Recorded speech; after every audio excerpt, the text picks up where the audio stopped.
Okay, so you know strings, you know floats, you know integers, you know lists. Okay, so you know data types, but how can you actually do something in Python? What can you do with these data types? Well, to answer your question, you should look at the dir command. But let me now start to use the Python shell a little bit more to do things quicker. So I'm going to split this into two. This is for executing the Python file, this is for the interactive Python shell. So what can we do with lists? You can find that out by doing dir.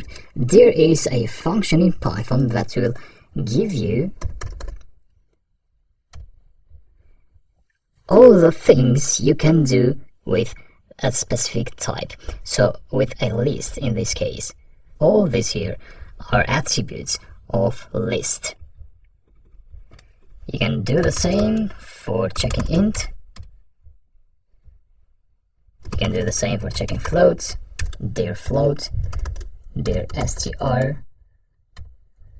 For example, let's stop at str before we go to list.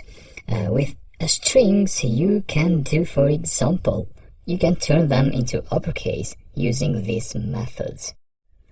To find out what upper does, you want to use help str, that is a type that has the attribute upper. Now attributes are all these, and they can be either methods or properties. You don't know that until you check with help.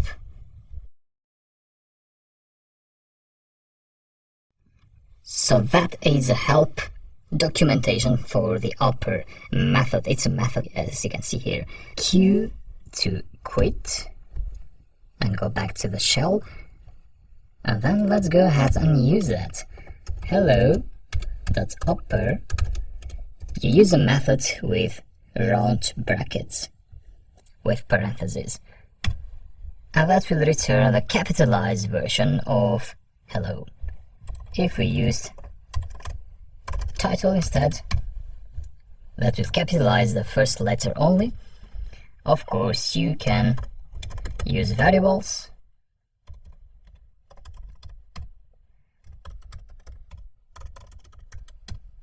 and you get the same output. Now, what do we have for lists? How about calculating the average of the student grades? Let's do that in the next video.